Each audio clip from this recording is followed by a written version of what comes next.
मैं आपको virtual assistant से मिलवा चुका हूं, हमारे चैटबॉट से मिलवा चुका हूं और आज की वीडियो में मैं आपको मिलवाऊंगा वर्चुअल मैथ्स टीचर से। यानी आज की वीडियो में हम बनाने वाले हैं वर्चुअल मैथ्स टीचर जिनसे हम कोई भी डाउट पूछेंगे वो हमें रिस्पांस देंगे बिल्कुल एक परफेक्ट प्रॉपर वे में। और आज की वीडियो को हम बनाएंगे केवल HTML CSS और जावास्क्रिप्ट को यूज करके। तो बिना किसी देरी के जरा इसका डेमो देख लेते हैं कि कैसे हमारे वर्चुअल मैथ्स टीचर हमें रिस्पांस देते हैं। ठीक है, तो यहाँ पे क्या करेंगे कि अपलोड इमेज का एक उन्होंने ऑप्शन दिया है हमें, तो हमें यहाँ पे अपलोड इमेज पे क्लिक करके कोई भी जो भी इमेज जो भी क्वेश्चन हमें नहीं आ रहा है उसको हम यहाँ पे उसकी फोटो को क्लिक करके यहाँ पे डाल सकते हैं और आंसर पे क्लिक करेंगे तो हमारे पास क्या होगा, उस क्वेश्चन का पूरा सॉल्यूशन हमें मिलेगा एक प्रॉपर वे में। तो यहाँ पे हम क्या करेंगे, कोई भी एक क्वेश्चन निकाल लेते हैं। तो यहाँ पे बहुत सारे स्क्रीनशॉट मैंने लेके रखे हुए हैं। तो यहाँ पे मान लो मेरे पास ये इक्वेशन है 3 वाली, मतलब कि 3 वाली एक इक्वेशन है ये। तो ये वाली फोटो मैंने यहाँ पे ऐसे उठाई और आंसर पे जैसे ही मैं क्लिक करूंगा तो यहाँ पे देख सकते हो एक लोडिंग वाली GIF भी हमारे पास आ रही है। ठीक है, तो अब जैसे ही हमारा रिस्पॉन्स आएगा ये हट गई, देखो ये हट गई और इसका सॉल्यूशन हमारे पास आ चुका है कि यहाँ पे देख सकते हो, यहाँ पे हमारे पास पूरा सॉल्यूशन बिल्कुल प्रॉपर वे में आ चुका है और ये कुछ स्टेप्स में इसने सॉल्व कर दिया और x equal to 5 y equal to 6 and z equal to 2 हमें इसने बता दिया है। मतलब कि हमारे मैथ्स टीचर ने हमें ये प्रॉपर आंसर हमें बता दिया है और देख सकते हो कितने अच्छे से सारी चीजें हमारी हो गई हैं। देख रहे हो कितने अच्छे से हमारे ये सारे रिस्पॉन्स आ रहे हैं। और अगर हम मान लो कोई दूसरी इमेज पे भी यहाँ पे क्लिक करते हैं तो मान लो हमें कोई और क्वेश्चन पूछना है। ये हमारे पास क्वाड्रेटिक इक्वेशन है, हम चाहते हैं कि इसके रूट्स हमारे पास फाइंड आउट हो गया है। तो ये इक्वेशन है, देख सकते हो पीछे वाला हट चुका है। अब आंसर पे क्लिक करेंगे, लोडिंग वाली GIF आ रही है, फिर देखो ये हमारे पास आंसर आ चुका है। अब यहाँ पे देख सकते हो इनने इसके फैक्टर हमें करके दे दिए हैं। देख सकते हो यहाँ पे इसके फैक्टर हमारे आ चुके हैं और यहाँ से आप इजीली वैल्यूज निकाल सकते हो। मतलब कि कोई भी क्वेश्चन हो, चाहे जितने भी बड़ा क्वेश्चन हो, अगर वो मैथ्स का क्वेश्चन है तो ये हमें सॉल्व करके देगा। मान लो अगर हम यहाँ पे एक मैट्रिक्स वाला क्वेश्चन भी है मेरे पास, तो मैट्रिक्स वाला क्वेश्चन इससे पूछ के देखते हैं, इनसे पूछ के देखते हैं, रिस्पेक्ट करनी है टीचर की। ठीक है, तो यहाँ पे हम यहाँ पे कोई भी लेके देखते हैं अपना मैट्रिक्स वाला क्वेश्चन। तो ये वाली इमेज हमारे पास है मैट्रिक्स की, तो इस इमेज का हम क्या करते हैं, सॉल्यूशन लेते हैं। तो इनसे कहते हैं कि सर मुझे इसका आंसर बताओ। तो आंसर पे हमने क्लिक किया, ये लोडिंग वाला आ रहा है। अब यहाँ पे देखो अभी भी नहीं आया, तो अगर पहली बार में रिस्पॉन्स नहीं आता है दोबारा क्लिक कर दो तो देख सकते हो मैट्रिक्स का भी आंसर हमारे पास आ चुका है। यहाँ पे -175 इनने हमें आंसर दे दिया है। कितने अच्छे से ये हमारी डाउट्स को क्लियर कर रहे हैं। तो यहाँ पे हमने अपने वर्चुअल मैथ्स टीचर को बना लिया है। और अगर अब आपको अगर स्कूल के टीचर्स में या कॉलेज के टीचर्स से क्वेश्चन पूछने में, डाउट पूछने में डर लगता है तो आप डायरेक्टली अपने वर्चुअल मैथ्स टीचर से वो क्वेश्चन पूछ सकते हो। तो बिना किसी देरी के अपनी इस वीडियो को स्टार्ट करते हैं। So let's begin. तो हम आ चुके हैं अपने BS कोड पे और हमने ओपन कर लिया है अपना mini projects using HTML CSS and JS वाला फोल्डर। इसमें हम ऑलरेडी 12 प्रोजेक्ट्स बना चुके हैं, जिसमें हमने वर्चुअल असिस्टेंट बनाया था, हमने को अपना AI चैटबॉट बनाया था, AI पावर्ड वेबसाइट, बहुत सारी चीजें हमने अमेजिंग इसमें बनाई हैं। तो आज एक और प्रोजेक्ट इसमें ऐड होने वाला है जिसका नाम हमारा है वर्चुअल मैथ्स टीचर। तो यहाँ पे हम क्या करते हैं, एक फोल्डर बनाते हैं 13.maths या लिखते हैं वर्चुअल मैथ्स टीचर। और इस फोल्डर के अंदर अब आप जानते ही हो कि अब हम क्या करेंगे, 3 फाइल्स बना लेंगे, क्योंकि हम इसको किस में बनाने वाले हैं, HTML CSS एंड जावास्क्रिप्ट में। तो index.html हमने बना ली, style.css हम बना लेते हैं, एक हम बना लेते हैं script.js। अब ये तीनों फाइल्स हमारी बन चुकी है। अब आप जानते हैं इसको साइड में किया हमने, index.html पे आए, एक्सक्लेमेशन मार्क क्लिक करके बॉयलर प्लेट जनरेट कर ली, इसको बड़ा कर दिया जिससे आपको अच्छे से विजिबल हो, क्योंकि आपको दिखना इंपॉर्टेंट है। तो यहाँ पे अब हम एक टाइटल अपना डाल लेते हैं, यहाँ पे लिखते हैं वर्चुअल मैथ्स टीचर। तो हमने अपना टाइटल डाल लिया। अब यहाँ पे अपनी CSS को लिंक कर लेते हैं। देख रहे हो हम कितने बिल्कुल स्क्रैच से अपने मैथ्स टीचर को बना रहे हैं, अपने इस प्रोजेक्ट को बना रहे हैं। तो अगर वीडियो अच्छी लग रही है और चैनल पे अगर नए हो तो यार चैनल को सब्सक्राइब कर लो, क्योंकि ऐसी वीडियोस हम लाते रहते हैं। ठीक है, तो यहाँ पे हम क्या करते हैं, अपनी जावा स्क्रिप्ट को भी लिंक कर लेते हैं, यहाँ पे लिखते हैं script.js। तो ये तो हमारी थी बिल्कुल बेसिक चीजें, जो तो हर वेब डेवलपर को जो भी मतलब की शुरुआत भी कर रहे हैं तो उन्हें तो ये आती ही है। अब हम क्या करते हैं, अपनी जल्दी से ये तो चीज हमने कर ली। अब यहाँ पे स्टाइल और सीएसएस में भी कुछ बेसिक चीजें होती हैं जो हम हर वीडियो में करते हैं। तो यहाँ पे हम क्या करते हैं, अपना यूनिवर्सल सिलेक्टर लगाते हैं, मार्जिन 0 करेंगे, पैडिंग 0 करेंगे, बॉक्स साइजिंग बॉर्डर बॉक्स कर देंगे, और यहाँ पे फॉन्ट फैमिली हम कर देंगे अपनी गिल सेंस, वही जो हम अपनी प्रीवियस वीडियो में देख रहे थे। मतलब कि अगर आप अभी नए हो, अगर आप हमारे चैनल पर नए विजिट करे हो तो ये सारी चीजें आपने मिस कर दी हैं। तो जल्दी से हमारे चैनल पे जाके सब्सक्राइब करो, जिससे अब ये जो हमने चीजें लिखी ना वो अगली वीडियो में आप खुद ही इन सारी चीजों को कर लोगे मेरे करने से पहले। तो जल्दी से चैनल को सब्सक्राइब कर लो। तो यहाँ पे हमने ये कुछ चीजें अपनी सीएसएस में भी लिख दी हैं। तो मतलब कि हमने अपना सेटअप कर लिया अपने प्रोजेक्ट को। अब यहाँ पे इसको बनाना स्टार्ट करते हैं। तो सबसे पहले हम क्या करेंगे, अगर हम अपने अभी प्रोजेक्ट को देखें तो उसका लेआउट कुछ इस तरीके का है। इसको हम रिफ्रेश कर देते हैं अभी के लिए। तो यहाँ पे कुछ इस तरीके का लेआउट हमें बनाना है। सबसे पहले एक H1 लिखा हुआ है जिसमें हेडिंग लगी हुई है आई am your virtual maths teacher. ठीक है, तो इसको हम लिखते हैं सबसे पहले।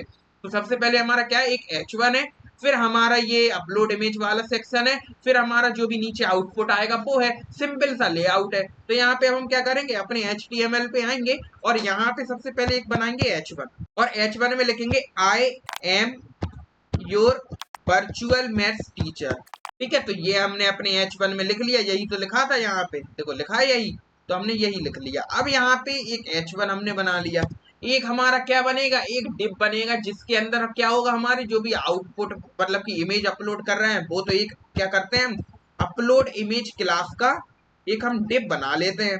तो यहाँ पे अपलोड इमेज, तो यहाँ पे इसका हम एक डिप बना लेते हैं। तो ये हमारा क्या है, एक अपलोड इमेज वाला पूरा डिप है ये वाला। देखो ये जो है ना पूरा, ये जो हल्का सा ग्रे दिख रहा है, मतलब कि हल्का वाला ग्रे, थोड़ा वाइटिश ग्रे दिख रहा है ना बाहर का पूरा, जिसके अंदर आंसर भी है, ये हमारा एक अपलोड इमेज वाला डिव है। अब इस अपलोड इमेज वाले डिव के अंदर ये एक हमारा ये एक डिव है जिसके अंदर अपलोड इमेज वगैरह लिखा हुआ है, और इसके अंदर एक हमारा बटन बना हुआ है। तो एक काम करते हैं, एक हम डिव बनाते हैं जिसका नाम मतलब कि अंदर का टेक्स्ट है। तो यहाँ पे हम एक काम करते हैं, इसको नाम दे देते हैं हम इनर अपलोड इमेज, मतलब कि ये अपलोड इमेज का इनर वाला डिब्बा है। ठीक है, डिब्बा जानते हो ना, पोपट लाल नहीं समझ लेना अगर आपने तारक मेहता का उल्टा चश्मा देखा है। डिब्बा मतलब बॉक्स।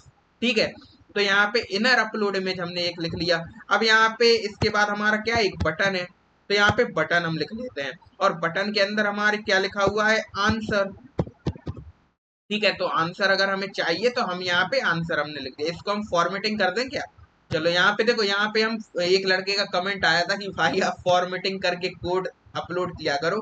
तो चलो ठीक है, फॉर्मेटिंग करके कर देंगे जैसी आपकी मर्जी। तो यहाँ पे फॉर्मेट डॉक्यूमेंट लिखा है, इस पे हम ऐसे करेंगे तो देखो फॉर्मेट होके आ चुका है कोड। अभी कुछ ज्यादा समझ में नहीं आया क्योंकि हमने चीजें फैलाई नहीं है अभी। तो यहाँ पे एक हमारा इनर अपलोड इमेज है, फिर हमारे पास एक बटन है, मतलब कि एक हमने कुछ इस तरीके का लेआउट अपना बना लिया है। सबसे पहले हम क्या करते हैं, ये I am your virtual maths teacher, इन सारी चीजों को करते हैं। तो अभी के लिए तो हम इसको अगर लाइव करेंगे। अब बहुत से लोग पूछ रहे थे कि ये आप गो लाइव कैसे करते हो, ये हमारा एक एक्सटेंशन है लाइव सर्वर, जिसको आप यहाँ से ऐसे डाउनलोड कर सकते हो। यहाँ पे अगर हम लिखेंगे लाइव सर्वर, तो ये एक हमारा एक्सटेंशन है जिससे आप क्या कर सकते हो, अपने लाइव आउटपुट को देख सकते हो अपने ब्राउजर पे। तो यहाँ पे लाइव सर्वर हमारा ये एक्सटेंशन ऑलरेडी डाउनलोड है, आप इसको डाउनलोड कर सकते हो। तो ये मैंने आपको बता दिया। ठीक है, तो ये हमने अपनी HTML वगैरह वीडियो में भी बताया था, पर लोग पूछ रहे थे तो मैंने बता दिया। ठीक है, तो अभी अगर हम इसको देखेंगे तो अभी सिंपल सा हम जानते हैं, ये दिख रहा है बॉक्स को कुछ विड्थ और हाइट दी नहीं तो वो नहीं दिख रहा है, बटन हमें दिख रहा है। तो अब यहाँ पे क्या करते हैं, इसको थोड़ा स्टाइल देते हैं जिससे चीजें थोड़ी अच्छी लगे। तो यहाँ पे आते हैं और बॉडी को हम क्या करते हैं, बॉडी को विड्थ दे देते हैं 100%, हाइट भी दे देते हैं 100%। ठीक है, जितनी हमारी बॉडी बड़ी होती है उसके अंदर कंटेंट ऐड होता जाए उतनी उसकी हाइट होती जाएगी, और विड्थ तो उसकी 100% तो रहेगी। ठीक है, तो यहाँ पे हमने बॉडी को विड्थ और हाइट दे दी। अब यहाँ पे हम क्या करेंगे, अब बॉडी को हम बैकग्राउंड कलर भी देंगे कुछ। तो यहाँ पे बैकग्राउंड कलर हम देंगे कुछ इस टाइप का। तो यहाँ पे एलिस ब्लू पे आएंगे, कुछ इस टाइप का हम इसको बैकग्राउंड कलर देंगे। तो अभी अगर हम इसको देखेंगे तो कुछ इस टाइप का हमने बैकग्राउंड कलर दे दिया, और इसमें भी कुछ देख सकते हो इसी टाइप का बैकग्राउंड कलर है, तो मतलब कि हमने सही दे दिया। अब यहाँ पे ये हमारा H1 है, ये बटन है, तो हम चाहते हैं कि ये हमारी सारी चीजें जो बीच में आए, जैसे कि हमारी इसमें आ रही है, सेम ऐसे ही हमें इसको बनाना है। तो यहाँ पे करते हैं इसको। तो यहाँ पे एक काम करते हैं कि बॉडी में सबसे पहले लगाते हैं डिस्प्ले फ्लेक्स, और जस्टिफाई कंटेंट को कर देंगे सेंटर, और अलाइन आइटम को कर देंगे स्टार्ट। जिससे ये क्या होगा, हाँ ये हमारे बिल्कुल ऊपर आएंगे, पर इसमें हम फ्लेक्स डायरेक्शन भी लगाएंगे कॉलम। तो यहाँ पे हमें अलाइन आइटम को सेंटर करना पड़ेगा और जस्टिफाई कंटेंट को स्टार्ट करना पड़ेगा, क्योंकि यहाँ पे क्या हो रहा है कि जब हम ऐसे देखते हैं, मतलब कि अभी हम फ्लेक्स डायरेक्शन हमारा रो में है, तो रो में क्या होता है कि जो हमारी क्रॉस एक्सिस होती है वो हमारी मेन, और जो मेन एक्सिस होती है वो हमारे कॉलम में इंटरचेंज हो जाती है। तो इस वजह से हम क्या करते हैं, जस्टिफाई कंटेंट अब हमारा कैसे लेगा, वो वर्टिकली लेगा, और अलाइन आइटम वो कैसे लेगा, हॉरिजॉन्टली। अभी हमारा क्या हो रहा था, जब रो में था जस्टिफाई कंटेंट हमारा कैसे ले रहा था, हमारा हॉरिजॉन्टली, और अलाइन आइटम हमारा ले रहा था वर्टिकली। तो यार ये सारी चीजें अगर समझ में नहीं आ रही है, तो आपने अगर हमारी रिस्पॉन्सिव वाली वीडियो नहीं देखी है तो उसको जाके देखो यार, उस पे आपने व्यू ही नहीं दिए, आप उस पे आपने वो वीडियो देखी ही नहीं। अगर वो वीडियो देखोगे ना तो आपको कोई भी वेबसाइट रिस्पॉन्सिव करना आ जाएगी। तो यहाँ पे हमने ये चीजें बना ली हैं, तो अगर हम अभी देखेंगे तो ये कुछ यहाँ पे आ रहा है, ठीक है। तो भाई मैंने जो आपको बताया था कि यहाँ पे हम अलाइन आइटम तो सेंटर ही रहने देंगे, जस्टिफाई कंटेंट हम कर देंगे स्टार्ट। तो अब यहाँ पे ये बिल्कुल पहले जैसा आ जाएगा, देखो कुछ इस तरीके का, और ये आंसर हमें कुछ ऐसा दिख रहा है। और अब यहाँ पे क्या करते हैं, बॉडी में भी हम चारों तरफ से कुछ पैडिंग दे देते हैं।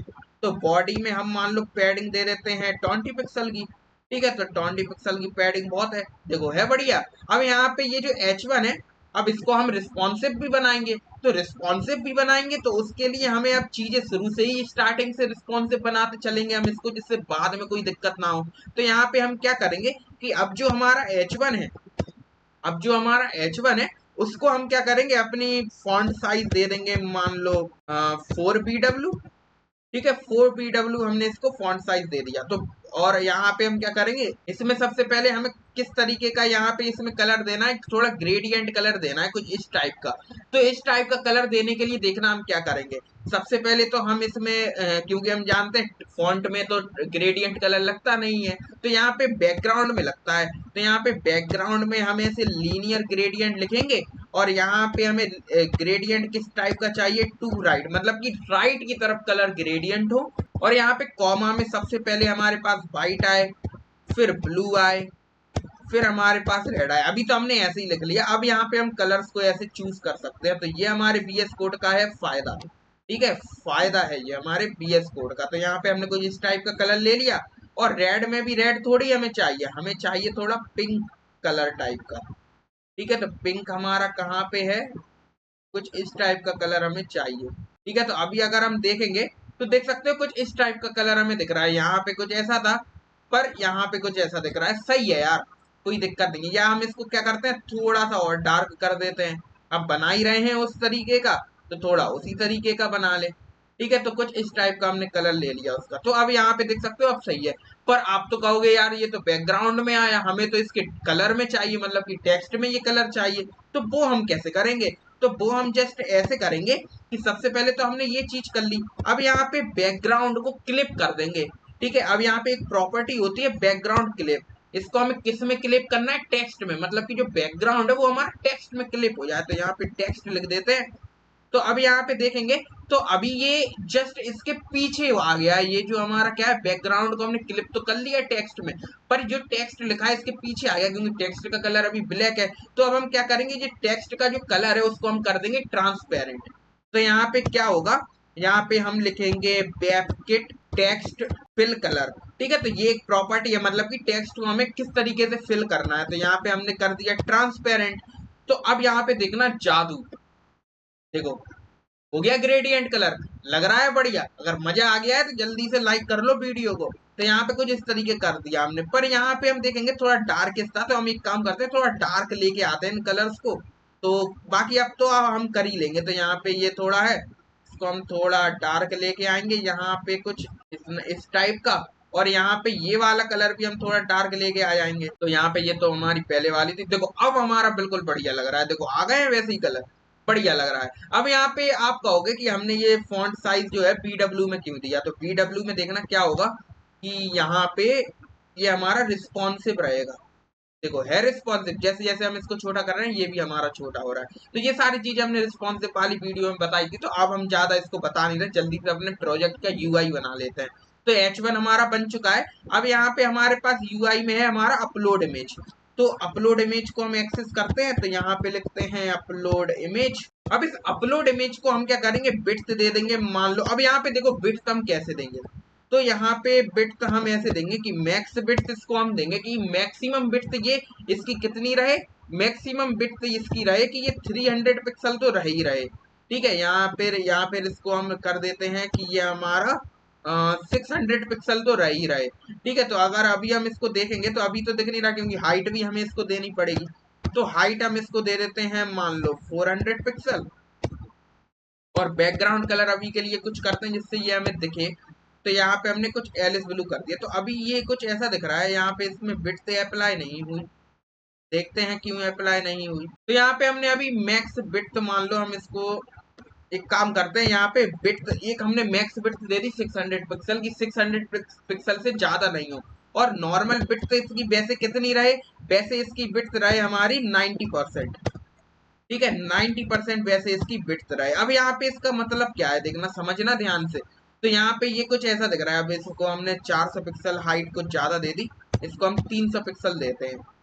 ठीक है, तो कुछ इस इतना हमारा ये अपलोड इमेज वाला लग रहा है। अब इस अपलोड इमेज में आप देखना कि हमने मैक्सिमम तो दिया 600 पिक्सल, पर हमने विड्थ इसकी नॉर्मल दी है 90%। तो इसका मतलब क्या है, तो यहाँ पे जब हम इसको ऐसे छोटा करेंगे ना, तो अब देखो यहाँ पे ये 600 पिक्सल तो ठीक है। अब यहाँ पे देख रहे हो कि मैक्सिमम तो 600 पिक्सल थी, पर कम वो चाहे जितनी हो सकती है, कम में वो कितनी होगी, 90% ही रहेगी। तो देखो रिस्पॉन्सिव बन गया है इससे हमारा ये, देखो बन गया है रिस्पॉन्सिव। तो रिस्पॉन्सिव करने के लिए हमने ये ऐसा किया है। तो यहाँ पे ये हमारी चीज हो गई। ठीक है, ये अपलोड वाला हमारा इमेज वाला बॉक्स आ गया। और यहाँ पे अब हम एक काम और करेंगे इसमें, कि एक काम और क्या करेंगे कि ये जो हमने बॉडी में अपना डिस्प्ले फ्लेक्स लगाया है, इसमें हम गैप भी दे देंगे इनके बीच में। गैप मान लो दे देते हैं 20 पिक्सल का।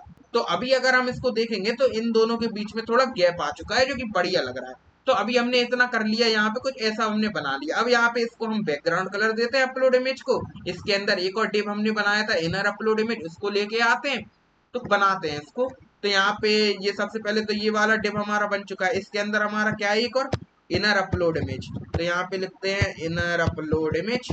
और इसको हम विड्थ कितनी दे देंगे, इसको विड्थ हम दे देंगे मान लो 100%।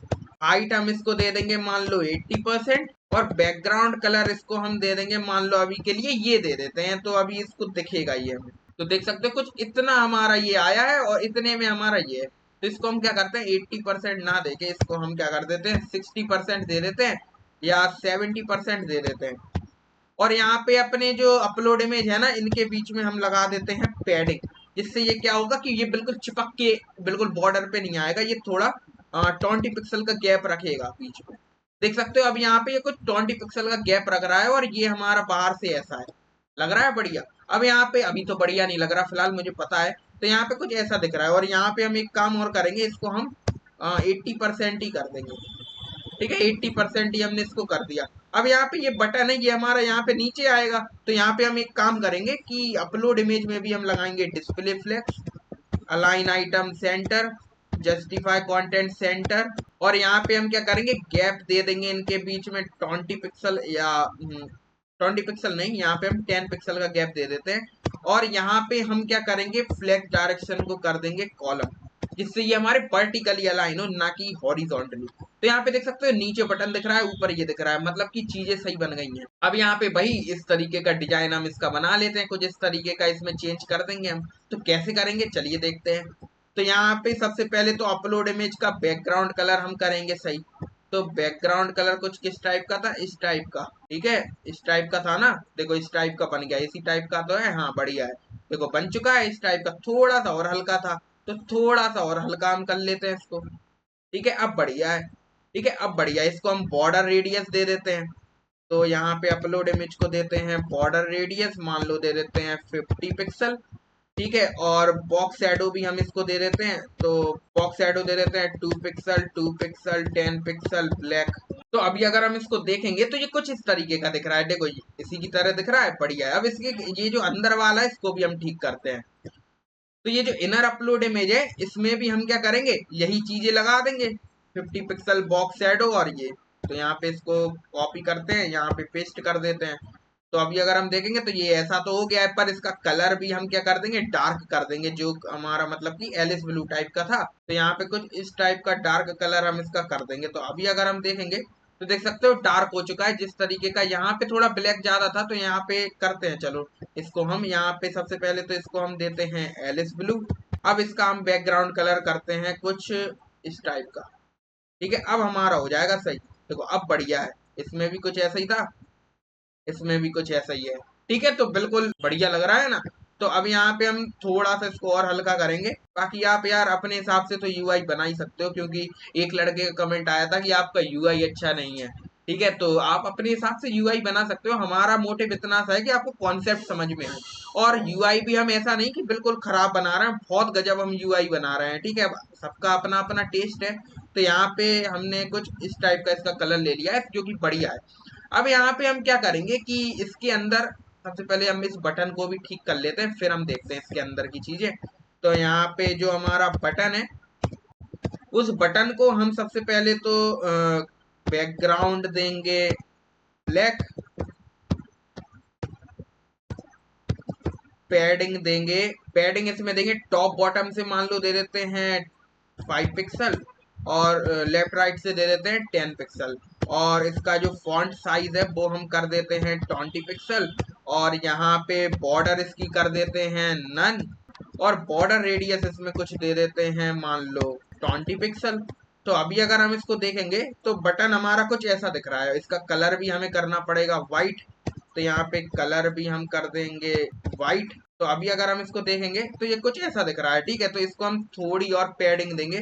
तो यहाँ पे पैडिंग हम यहाँ से इसको 10 पिक्सल दे देते हैं, यहाँ से 20 पिक्सल दे देते हैं। हाँ तो अब बढ़िया लग रहा है बटन, देखो लग रहा है बढ़िया। इसमें भी कुछ इसी टाइप का बटन था, हाँ इसी टाइप का था, और यहाँ पे भी इसी टाइप का है। और इसके बीच में जो हमने पैडिंग दी है ना इन दोनों के बीच में, वो हमने कितनी दी है, इन दोनों के बीच में पैडिंग 20 पिक्सल की दी है हमने अपलोड इमेज के अंदर। तो यहाँ पे 40 पिक्सल दे देते हैं। तो पैडिंग यहाँ पे अप्लाई नहीं हुई, तो एक काम करते हैं कि पैडिंग यहाँ पे हटा देते हैं। तो अभी अगर हम देखेंगे तो यहाँ पे, अच्छा ये अपलोड इमेज के अंदर कुछ ऐसी पैडिंग है, हम यहाँ पे गैप देंगे, यहाँ पे पैडिंग थोड़ी देंगे यार, गैप देंगे। यहाँ पे 10 पिक्सल का दिया था, 20 पिक्सल का देंगे। तो अब ये गैप यहाँ पे कुछ ऐसा दिख रहा है। और ये पैडिंग हमने इसको दी थी, कहाँ गई पैडिंग, पैडिंग हमने हटा दी। तो पैडिंग हम यहाँ पे कर देते हैं, कितनी करी थी हमने, 20 पिक्सल की। तो अभी अगर हम देखेंगे तो देख सकते हो बटन हमारा यहाँ पे, ये हमारा यहाँ पे बटन को हम कर्सर पॉइंटर और कर देते हैं। तो ये बटन, इसको हम कर्सर पॉइंटर और कर देते हैं। तो अभी अगर हम देखेंगे तो ये हमारा देखो कर्सर पॉइंटर भी है। तो ये इतनी चीजें जो इसमें ऐसी दिख रही हैं वो हमने कुछ इस टाइप की बना ली है। ये थोड़ा और डार्क है वहां पे, तो हम इसको थोड़ा और डार्क कर लेंगे। बाकी आप चीजें कर सकते हो यार, आपको अगर बिल्कुल उसी तरीके का बनाना है तो आप वो भी कर सकते हो। हमने देखो हमने कर लिया सही। अब इसके अंदर ये दो चीजें हैं, एक अपलोड इमेज है और यहाँ पे ये हमारा ये गोल ऊपर दिख रहा है, और ये होवर इफेक्ट भी हमारा है कि ये हम जब इस पे क्लिक कर रहे हैं तो बॉक्स शैडो अंदर चली जा रही है। तो यहाँ पे ये सबसे पहले ये अपलोड इमेज लिखते हैं, ये इमेज लेके आते हैं। तो यहाँ पे हम index.html पे आएंगे, और इनर इसके अंदर सबसे पहले तो हम एक बनाएंगे इमेज, और फिर हम बनाएंगे एक स्पैन, जिससे क्या होगा कि स्पैन के अंदर हमारी वो एसवीजी आ जाएगी। और यहाँ पे मतलब कि स्पैन के अंदर हम लिख देंगे अपलोड इमेज, और यहाँ पे इमेज हम एसवीजी लगाएंगे यहाँ पे ये वाली।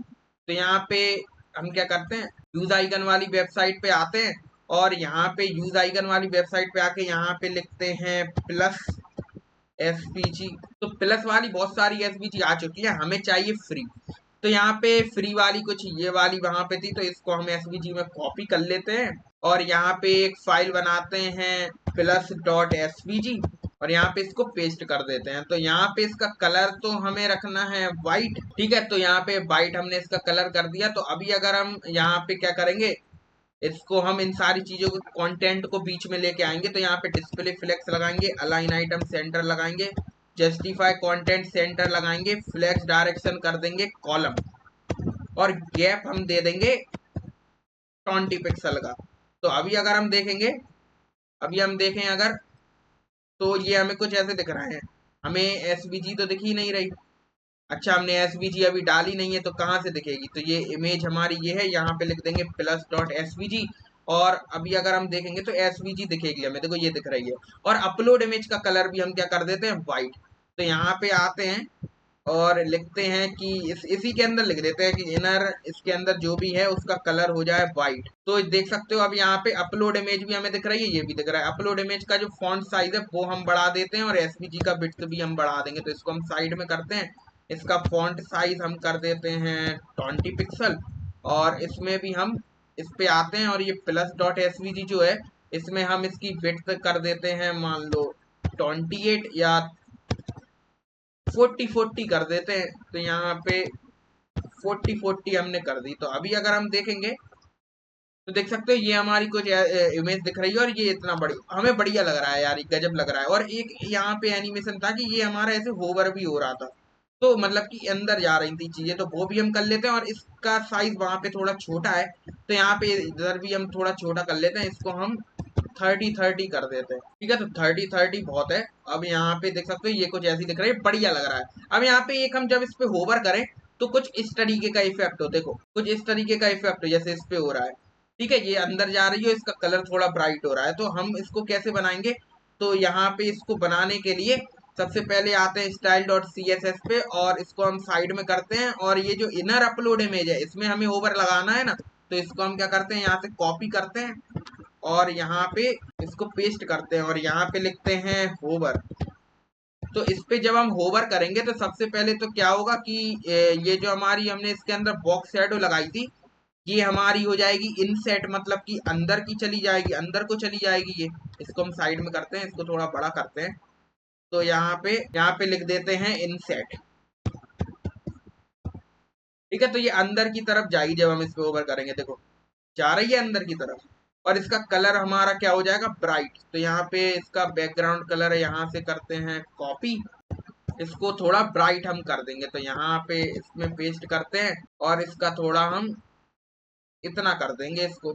तो अभी अगर हम देखेंगे तो देख सकते हो ये हमारा ब्राइट हो रहा है, लग रहा है बढ़िया। तो ये थोड़ी जल्दी जल्दी चीजें हो रही हैं, इनको हम क्या करेंगे, इनको हम ट्रांजिशन देंगे। तो यहाँ पे इनर इसके अंदर हम लगा देंगे ट्रांजिशन, ऑल लगा देंगे कि सब में लग जाए, 0.5 सेकंड में हो ये चीजें। तो अभी अगर हम देखेंगे तो देख सकते हो रहा है बढ़िया। ये थोड़ा हमारा क्या हो रहा है, थोड़ा सा देर में हो रहा है, थोड़ा सा देर में। तो इसको हम क्या करते हैं, 0.3 कर देते हैं। तो अभी अगर हम देखेंगे तो देखो लग रहा है बढ़िया। और यहाँ पे एक काम और करेंगे, इसको हम कर्सर पॉइंटर कर देंगे। तो यहाँ पे कर्सर पॉइंटर कर देते हैं, कर दिया। तो अब देख सकते हो हमारा लेआउट बन के तैयार है, देखो है बन के तैयार, ये भी चीजें बढ़िया से चल रही हैं, और ये हमारा लेआउट बन के तैयार है। अब यहाँ पे जावा स्क्रिप्ट को लिखना स्टार्ट करते हैं, जिसके अंदर कुछ क्या होगा, देखो यहाँ पे कुछ ऐसा है, और हमने कुछ ऐसा कलर बनाया। आप कोई भी कलर यहाँ पे यूज कर सकते हो यार, कोई ऐसी दिक्कत है नहीं। तो यहाँ पे अब हमें क्या करना है, जब हम इस पे ऐसे क्लिक करें तो हमारे पास एक ये फाइल लेने के लिए एक इनपुट फील्ड आए। तो यहाँ पे वो हम कैसे करेंगे, चलिए देखते हैं। तो यहाँ पे क्या करते हैं, अब यहाँ पे index.html पे आते हैं, और यहाँ पे कहीं भी एक इनपुट बना दो। तो हम यहाँ पे अपलोड इमेज के अंदर ही बना देते हैं एक इनपुट। ठीक है, तो यहाँ पे अपलोड इमेज के अंदर एक हम बना देते हैं इनपुट, या इसके अंदर ना बना के हम सिंपल सा इनर अपलोड इमेज के अंदर बना देते हैं। आप किसी के अंदर भी बना दो, कोई दिक्कत नहीं है। तो यहाँ पे इनपुट बना देंगे, और इसमें हम टाइप को कर देंगे फाइल। मतलब कि ये फाइल वाला जो मतलब कि इनपुट है, कि ये इनपुट क्या लेगा, फाइल इनपुट लेगा। तो यहाँ पे हमने ये कर दिया। तो अभी अगर हम इसको देखेंगे तो इसके अंदर देख सकते हो एक हमारा ये फाइल इनपुट वाला दिख रहा है। तो इस पे जब हम ऐसे क्लिक करेंगे तो हमारे पास ये फाइल ओपन होके आ रही है। पर अभी के लिए हम इसे ऐसे नहीं करना, हमें इस पे क्लिक नहीं करना। हम जब इस अपलोड इमेज वाले डिप पे क्लिक करें तो उस टाइम पे हो, ये इनर अपलोड इमेज वाले डिप पे जब हम क्लिक करें, जब ये खुल के आए, तो इसको हम हिडन कर देते हैं। इसको तो अभी हम हिडन कर देते हैं, कहाँ गई ये, हाँ ये है। तो इसको हम कर देते हैं हिडन। तो अभी के लिए हिडन है, ये दिखेगा नहीं हमें, देखो नहीं दिख रहा है। तो इसको हमने हिडन कर दिया। पर जावा स्क्रिप्ट में हम क्या करेंगे, इसको क्लिक करवाएंगे जब हम किसको क्लिक करें, अपने इनर अपलोड इमेज वाले डिव को। तो यहाँ पे सबसे पहले हम क्या करते हैं, जावा स्क्रिप्ट में अपनी इनर अपलोड वाला जो डिव है उसको हम एक्सेस करते हैं। तो इनर अपलोड इमेज वाला जो डिव है उसको एक्सेस करते हैं। तो डॉक्यूमेंट डॉट क्वेरी सिलेक्टर, और यहाँ पे इसको हमने क्या दी है, क्लास। तो क्या क्लास दी है, इनर अपलोड इमेज। तो यहाँ पे हमने इनर अपलोड इमेज वाले डिव को एक्सेस कर लिया है। और अब हम क्या करेंगे, सिंपल सा हम ये करेंगे कि ये तो हमारे पास आ गया है, पर जब हम इस पे क्लिक करें तो उस टाइम पे हमारा क्या क्लिक होगा, हमारा वो इनपुट। तो यहाँ पे एक काम करेंगे कि सबसे पहले हम क्या करेंगे, जब इनर अपलोड इमेज पे हम क्लिक करते हैं तो यहाँ पे इवेंट लिस्टनर लगाएंगे और यहाँ पे इवेंट कौन सा चलाएंगे, क्लिक। तो यहाँ पे क्लिक इवेंट चलाएंगे और इस पे क्लिक करने पर हमारा क्या होगा, हमारा जो फाइल वाला इनपुट था उस पे क्लिक हो जाएगा। तो वो हम कैसे करेंगे, तो यहाँ पे क्या करते हैं, इनर अपलोड इमेज के अंदर ही तो था वो। तो यहाँ पे इनर अपलोड इमेज के अंदर हम मान लो लगा लेते हैं क्वेरी सिलेक्टर, और इसके अंदर क्या था, हमारा इनपुट। तो यहाँ पे इनपुट को एक्सेस करते हैं, इसको हम कर देंगे क्लिक। ठीक है, एक क्लिक फंक्शन होता है जो कि क्लिक कर देता है उस चीज पे। तो हम जब इस पे क्लिक करेंगे तो ये क्लिक हो जाएगा। तो अभी देखना यहाँ पे कि ये है हमारा अपलोड इमेज, इस पे जब हम क्लिक करेंगे तो फाइल ओपन होने के लिए क्लिक हो जाएगा। तो इसको हम क्लिक करते हैं, देख सकते हो हमारी फाइल ओपन होके आ गई है। मतलब कि चीजें हमारी ठीक से काम कर रही हैं। तो यहाँ पे फाइल ओपन होने के लिए आ गई है, इसको हम हटा देते हैं। तो यहाँ से अब फाइल तो हमारी हो रही है ओपन, कोई दिक्कत नहीं है, बढ़िया चीज है। अब यहाँ पे ये तो हमारा हो गया है।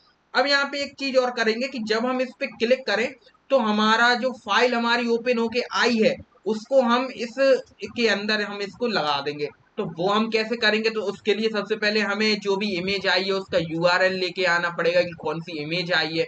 वो सारी चीजें हमें करनी पड़ेगी। तो वो हम कैसे करेंगे, तो आते हैं करते हैं इसको। तो सबसे पहले हम जो हमारी इनर अपलोड इमेज है, मतलब कि जो इमेज हमारी आ रही है, तो यहाँ पे एक काम करेंगे। तो अब हमें यहाँ पे ये करना है कि जो भी हम, जैसे यहाँ पे हम आए और यहाँ पे हमने मान लो कोई भी इमेज ली, मतलब कि हमने यहाँ पे ये वाली इमेज ली। तो इस इमेज को जब हम ऐसे ओपन करेंगे तो अब इसका डेटा यहाँ पे आ चुका है। अब इसका डेटा हम फेच कैसे करेंगे, इसका डेटा हम कैसे लेके आएंगे कि इसका नाम क्या है, इसका एसआरसी क्या है, इसका यूआरएल क्या है, ये सारी चीजें अब हमें एक्सेस करनी है। तो उसके लिए कुछ चेंज इवेंट हो रहा होगा यहाँ पे, कि चेंज हो रही होंगी चीजें जब हम इस पे क्लिक कर रहे हैं। कोई इमेज आ रही है, फिर दूसरी दोबारा क्लिक करेंगे दूसरी इमेज आएगी। तो उसके लिए हम एक चेंज इवेंट लगाएंगे, किसके अंदर, वो इनपुट के अंदर, जिससे हम अपनी इमेज को इनपुट ले रहे हैं। तो वो इनपुट हमारा कहाँ पे है, वो इनपुट है हमारा ये इनर अप, जो मतलब कि इनपुट। तो हम एक काम करते हैं, इसको ग्लोबली एक्सेस कर लेते हैं यहाँ पे। तो इसको हम यहाँ से कट करते हैं और यहाँ पे इसको हम ग्लोबली एक्सेस कर लेते हैं और उसका नाम हम इनपुट ही रख देते हैं। तो यहाँ पे इसको हम ऐसे ग्लोबली एक्सेस कर लेंगे, किसको, इनपुट को। तो यहाँ पे हमने इनपुट लिख दिया और यहाँ पे अब लिख देते हैं इनपुट डॉट क्लिक। तो यहाँ पे हमने डायरेक्ट कुछ नहीं किया, इनर अपलोड इमेज के जो इनपुट को हमने डायरेक्ट इनपुट के अंदर ले लिया और इनपुट को यहाँ पे क्लिक करा दिया। तो अभी भी हमारी चीजें हो रही होंगी, जब हम इस पे क्लिक करेंगे तो देखो आ रहा है खुल के, कोई दिक्कत नहीं है। तो अब यहाँ पे अब हमारे पास क्या है, इसके अंदर हम अपनी जो इनपुट है इसके अंदर हम लगाएंगे चेंज इवेंट। तो यहाँ पे अब देखो, यहाँ पे हम इसको नीचे कर लेते हैं ऐसे। ठीक है, बहुत जगह है हमारे पास। ठीक है, जितना आपको लिखना है उतनी जगह है। ठीक है, बहुत जगह है। तो यहाँ पे देखो इनपुट में हम लगाएंगे अपना एक इवेंट लिसनर, जिसमें हम इवेंट चलाएंगे चेंज। कि जब मतलब कि चेंज हो उसमें, इनपुट इनपुट में कोई चीज चेंज हो, मतलब कि इनपुट में कोई भी अपडेट हो, तो उस टाइम पे क्या होगा, ये इवेंट हमारा चलेगा। तो इसमें हम देखना क्या करेंगे, अब इसमें देखना हम क्या करेंगे, बहुत ही इंपॉर्टेंट चीज यहाँ से स्टार्ट होने वाली है। क्योंकि अब यहाँ पे हम एपीआई को भी फेच करेंगे। और कौन सी एपीआई हम यूज करने वाले हैं, जरा सोचो। हम यहाँ पे यूज करने वाले हैं गूगल की जेमिनी एपीआई, जो कि बिल्कुल फ्री है। ठीक है, तो उसको हम यूज करेंगे। तो यहाँ पे सबसे पहले देखेंगे कि यहाँ पे क्या लिखें। तो यहाँ पे हम क्या करेंगे, जो भी फाइल आएगी उसको हम एक वेरिएबल के अंदर लिख लेंगे। तो हमने एक कॉन्स्ट नाम का एक फाइल वेरिएबल बना लिया और इसके अंदर हम किसको डाल देंगे, जो भी हमारे पास इनपुट आया। तो यहाँ पे इनपुट की जो फाइल्स हैं, तो यहाँ पे इनपुट में क्या होगा, एक ऑब्जेक्ट होगा। यहाँ पे अगर हम यहाँ पे मान लो एक काम मैं करके आपको दिखाऊंगा, अगर मैं यहाँ पे ई को प्रिंट करके दिखाऊं, यहाँ पे कंसोल लॉग करके दिखाऊं मैं ई को, तो अभी देखना क्या होगा। यहाँ पे मैं आपको कंसोल लॉग करके दिखाता हूँ। तो यहाँ पे इसको हम बड़ा कर लेते हैं, दिख रहा है रिस्पॉन्सिव है। ठीक है, रिस्पॉन्सिव बनाई है हमने। तो यहाँ पे कंसोल पे आएंगे और यहाँ पे जब हम ऐसे क्लिक करेंगे तो यहाँ पे देखना, जैसे हम इस इमेज को लेके आए, हमने इसको ओपन किया तो देख सकते हो यहाँ पे एक चेंज इवेंट चला और इसके अंदर हमारे पास कुछ कुछ चीजें हमारे पास आ गई। आई कुछ कुछ चीजें तो आई हैं यहाँ पे, देखो ये हमारा ये इनपुट वगैरह आया है, टारगेट वगैरह आया है। अब इसमें हम ढूंढेंगे फाइल्स को कि हमारी फाइल्स कहाँ पे आई हैं। तो यहाँ पे हम थोड़ा नीचे करेंगे तो यहाँ पे फाइल्स जो कहाँ पे लिखा हुआ है, कहीं पे तो लिखा होगा। तो यहाँ पे देखो ये है फाइल्स। तो यहाँ पे जब हम इस फाइल्स पे क्लिक करेंगे तो यहाँ पे देख सकते हो जीरो पे हमें ये फाइल जो है उसका नेम हमें मिल गया, देखो ये नेम है उसका। तो हम जब फाइल्स डॉट मतलब कि ऐसे करेंगे कि फाइल्स के जीरो इंडेक्स पे हम जाएंगे तो वहां पे हमें नेम मिल रहा है, ठीक है, ये सारी चीजें हमें वहां पे मिल रही हैं। तो यहाँ पे हम क्या करेंगे, यहाँ पे ऐसा करेंगे कि फाइल के अंदर स्टोर क्या करा देंगे, कॉन्स्ट फाइल, यहाँ पे एक वेरिएबल बनाएंगे और इसके अंदर इनपुट डॉट फाइल्स को हम एक्सेस करेंगे और इसका कौन सा इंडेक्स, जीरो इंडेक्स। तो अभी अगर हम फाइल को यहाँ पे इन अपने फाइल को कंसोल डॉट लॉग करा के दिखाएं, मान लो कंसोल लॉग करें अपनी फाइल को, तो अभी देखना क्या होगा। इसको हम आंसर पे क्लिक करते हैं, मतलब कि यहाँ पे पहले इमेज लेके आते हैं। तो यहाँ पे इमेज पे हम जैसे ही क्लिक करेंगे तो देख सकते हो हमारे पास वो पूरा जो फाइल्स था, जो जीरो वाला, फाइल्स के जीरो इंडेक्स पे कुछ ये चीजें हमें मिल गई। क्या क्या मिल गया ये देखना ध्यान से। हमें सबसे पहले तो फाइल का नेम मिल गया, उसका टाइप मिल गया कि वो किस टाइप का है, इमेज वेब पी, इस टाइप को भी हमें लेना है, ठीक है। और इसका जो मतलब कि ये सारी चीजें हमें लेनी है, सबसे पहले तो ये नाम, ये टाइप वगैरह हमें इसका लेना है, ठीक है। तो ये सारी चीजें हमारी काम की है, इसलिए हमने केवल इस वाले को लिया।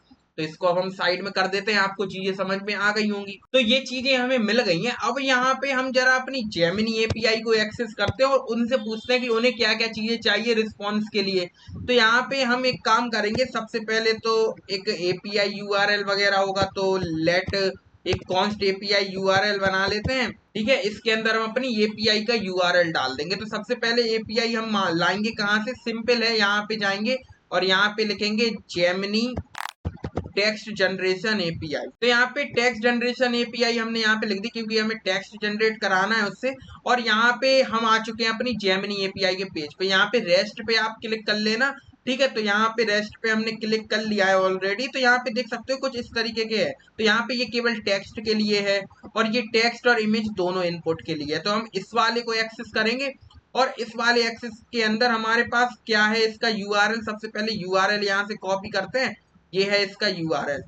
तो यहाँ पे ये हमारा यूआरएल, इसको हम करते हैं यहाँ से कॉपी और यहाँ पे आते हैं और इसके अंदर हम इसको पेस्ट कर देते हैं। तो ये हमारा हो गया यूआरएल, ठीक है। अब यहाँ पे हमें डालनी है एपीआई की, अपने इसकी जेमिनी एपीआई की। तो एपीआई की हमें कहाँ से मिलेगी वो आपको पता ही है। यहाँ पे हम क्या करेंगे, एपीआई कीज पे जाएंगे और यहाँ पे लिखा हुआ है गेट अ जेमिनी एपीआई की इन गूगल एआई स्टूडियो। तो यहाँ पे हम जेमिनी को मतलब कि एपीआई की के लिए यहाँ पे कुछ इस तरीके की चीजें आ चुकी है। अब यहाँ पे पहले से अगर आपकी कोई एपीआई की है तो इनको मैं डिलीट कर देता हूँ, ये पहले से जो एपीआई की हमारी है। तो यहाँ पे अब हम अपनी नई एपीआई की लेके आते हैं। तो कैसे हम लाएंगे ये, अब यहाँ पे सिंपली आप क्रिएट एपीआई की पे क्लिक करो, यहाँ पे हम क्लिक करेंगे। तो यहाँ पे अगर आपने अभी तक कोई भी एपीआई की नहीं बनाई हुई है तो आपको ऊपर सिंपली लिख के आ रहा होगा क्रिएट एपीआई की। अगर आपको वो बटन नहीं दिख रहा है तो यहाँ पे सिंपली आप ऐसे क्लिक करोगे तो यहाँ पे देख सकते हो यहाँ पे कुछ चीजें आ गई हैं। तो माई फर्स्ट प्रोजेक्ट पे हम क्लिक कर देंगे, क्रिएट एपीआई की इन एग्जिस्टिंग प्रोजेक्ट क्लिक करेंगे तो एक एपीआई की जनरेट हो रही है।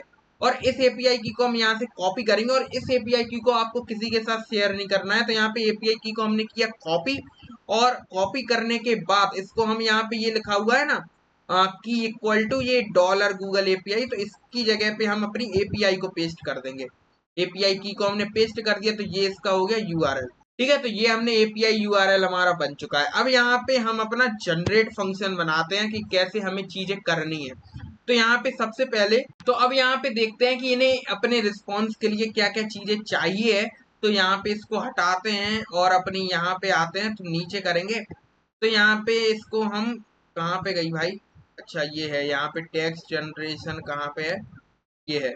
तो इस पे हम क्लिक करने के बाद थोड़ा नीचे आएंगे तो ये हमारी इमेज है, इसको हमने थोड़ा बड़ा कर लिया। अगर आपको अब दिख रहा है तो अच्छी बात है, अगर अब भी नहीं दिख रहा है तो आप अपनी वेबसाइट को अपने मोबाइल पे खोल सकते हो।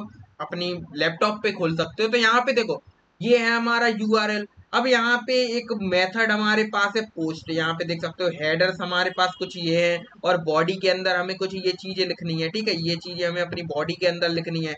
तो ये सारी चीजें तो हम कर लेंगे।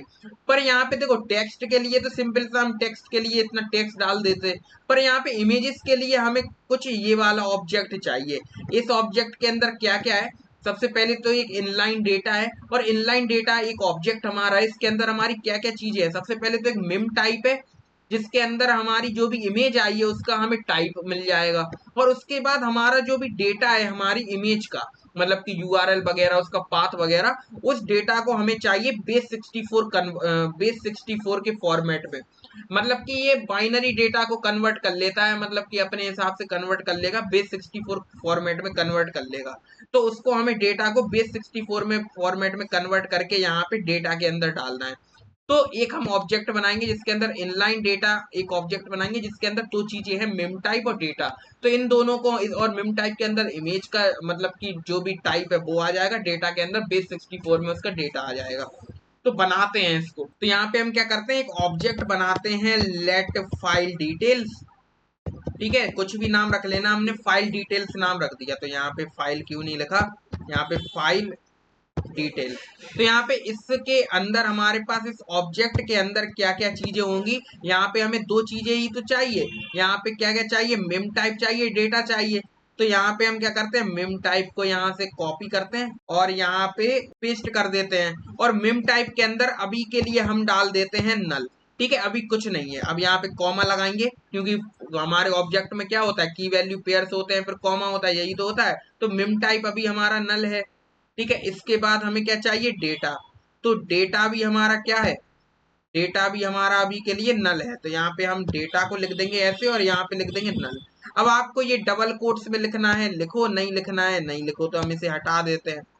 ठीक है, यहाँ पे हमने इसको ऐसे डबल कोट्स को हटा देते हैं। तो यहाँ पे ये दोनों की वैल्यू अभी नल है, मिम टाइप की नल है, डेटा की नल है। अब इस मिम टाइप के अंदर कुछ हम वैल्यूज डालेंगे, कहाँ पे, ये जहाँ पे हम इसको चेंज कर रहे हैं, मतलब कि इनपुट में जहाँ पे चेंज हो रहा है, जो भी हमारे पास अभी नाम आया था, टाइप आया था, तो वो हम यहाँ पे डाल देंगे। देखना है यहाँ पे। अब हम क्या करेंगे, सबसे पहले तो यहाँ पे लगाएंगे कि इफ, अगर हमारी मतलब कि कोई भी फाइल नहीं है अगर, तो हम सिंपली रिटर्न कर देंगे उसे। तो यहाँ पे अगर कोई भी फाइल नहीं है तो यहाँ पे रिटर्न कर देंगे, ठीक है। तो अब यहाँ पे हम एक अपना एक ऑब्जेक्ट बनाते हैं, किसका, एक रीडर का, मतलब कि फाइल रीडर एक हमारा क्लास है, उसका हम ऑब्जेक्ट बनाएंगे, जिसके अंदर हमारे पास बहुत सारी चीजें हमें मिलेंगी। रीडर क्लास के अंदर कुछ मेथड, जैसे हमारा डेट ऑब्जेक्ट वगैरह हम बनाते थे ना, जिसके अंदर हमें गेट आस मिलता था, और भी चीजें मिलती थी सेम उसी तरीके का। तो इसका नाम हम मान लो इस ऑब्जेक्ट को हम एक्सेस कर सकते हैं, एक वेरिएबल बनाते हैं रीडर। और यहाँ पे इस ऑब्जेक्ट हम कैसे बनाते हैं, न्यू फाइल रीडर। तो यहाँ पे देख सकते हो ये आ गया न्यू फाइल रीडर, ये हमने ऑब्जेक्ट बना लिया रीडर का।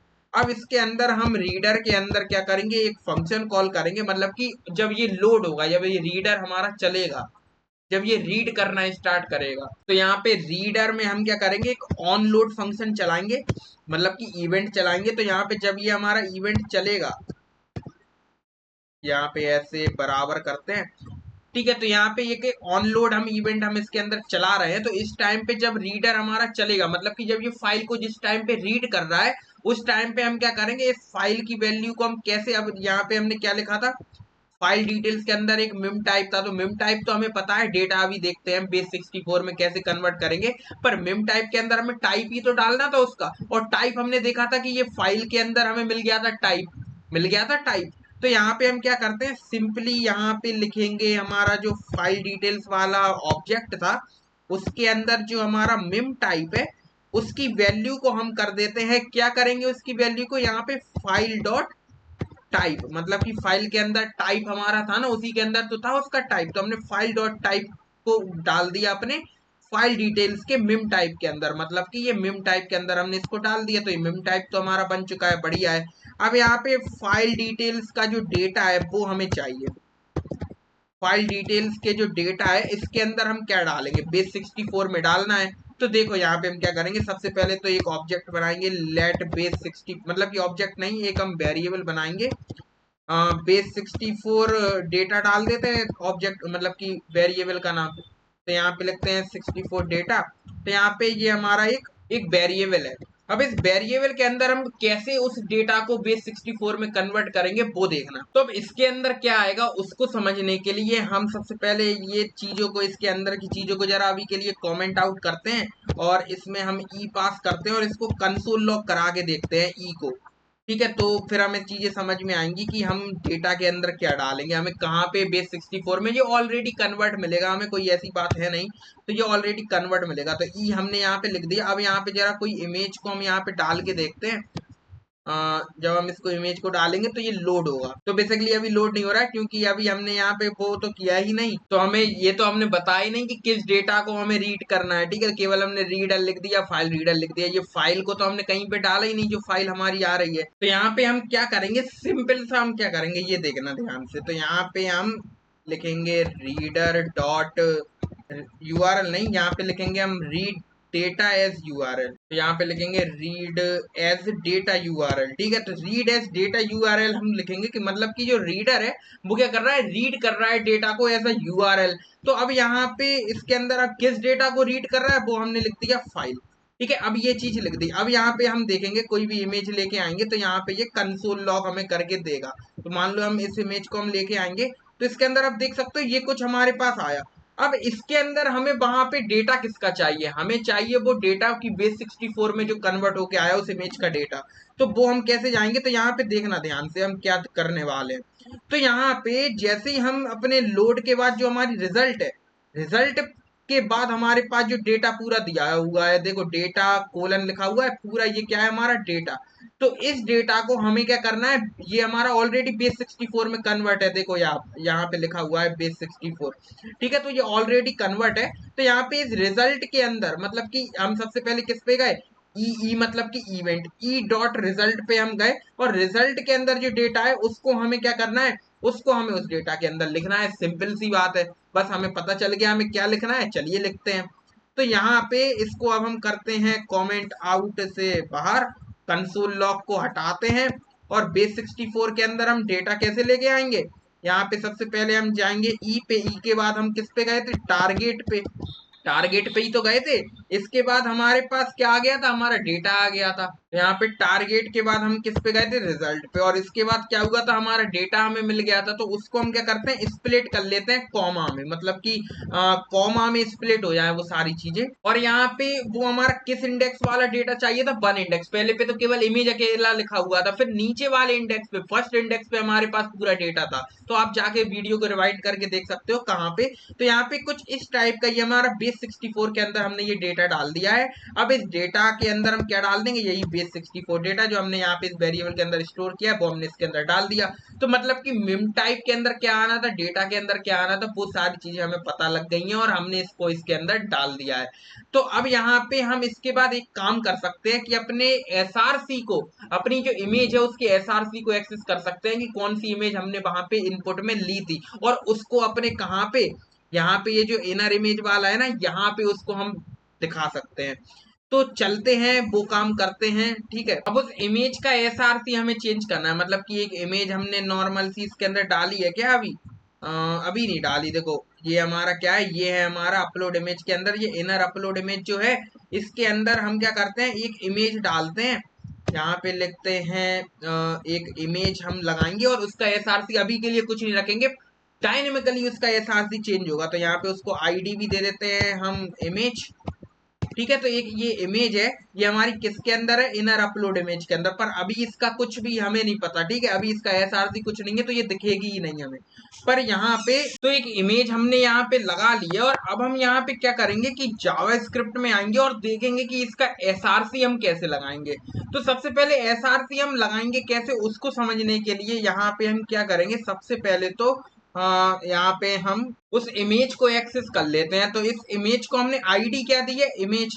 तो यहाँ पे हम सबसे ऊपर यहाँ पे जावास्क्रिप्ट में आएंगे और यहाँ पे एक इमेज को एक्सेस कर लेंगे। तो लेट इमेज यहाँ पे लिखते हैं और यहाँ पे लिखेंगे डॉक्यूमेंट डॉट क्वेरी सिलेक्टर। तो हमने डॉक्यूमेंट डॉट क्वेरी सिलेक्टर लिख दिया और इसके बाद हम यहाँ पे इसको एक्सेस कैसे करेंगे, इसको हमने आईडी दी थी तो यहाँ पे हैश लिखेंगे और आईडी क्या दी थी, इमेज।